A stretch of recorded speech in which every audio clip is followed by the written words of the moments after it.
రంగారెడ్డి జిల్లా ఇబ్రహీంపట్నంలో రైతు సంబరాలు ఘనంగా జరిగాయి. రైతు భరోసా నిధులు విడుదలవ్వడంతో రైతులు సంబరాలు జరుపుకున్నారు. ఈ సందర్భంగా ముఖ్యమంత్రి రేవంత్ రెడ్డి చిత్రపటానికి పాలాభిషేకం చేసి మిఠాయిలు పంచుకున్నారు.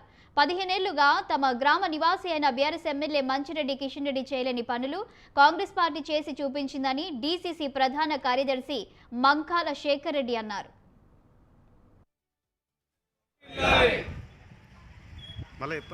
నా పేరు మంకాల శేఖర్ రెడ్డి, జిల్లా కాంగ్రెస్ పార్టీ ప్రధాన కార్యదర్శి, ఎలిమినేడు గ్రామము, ఇబ్రహీంపట్నం మండలం, రంగారెడ్డి జిల్లా.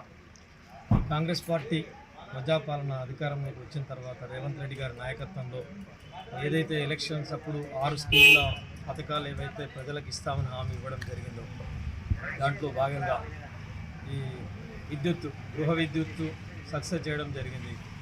లేడీస్కి బస్సు ఉచితంగా అనడం సక్సెస్ చేయడం జరిగింది. ఏదైతే రైతు భరోసా అనేది నిన్నటి నుంచి ఇక్కడ మన మండలంలో కూడా ప్రారంభం అయ్యింది. రైతు భరోసా విషయంలో కొంచెము ఏంటంటే ఔటర్ రింగ్ రోడ్ కానుకొనున్న 8 మండలాలు కొంచెం టెక్నికల్ ఇష్యూస్ తోటి కమర్షియల్ అయినాయి అనే ఉద్దేశంతో కొంచెం ప్రభుత్వ పరంగా కొంతమంది అధికారులు దాన్ని ఆపడం జరిగింది. అట్టి విషయంలో ఎమ్మెల్యే గారి దృష్టికి తీసుకెళ్ళగానే సీఎం గారి దగ్గరికి వెళ్ళి స్వయంగా డిస్కషన్ చేసి వ్యవసాయ శాఖ మంత్రుల వారి దృష్టికి తీసుకెళ్ళి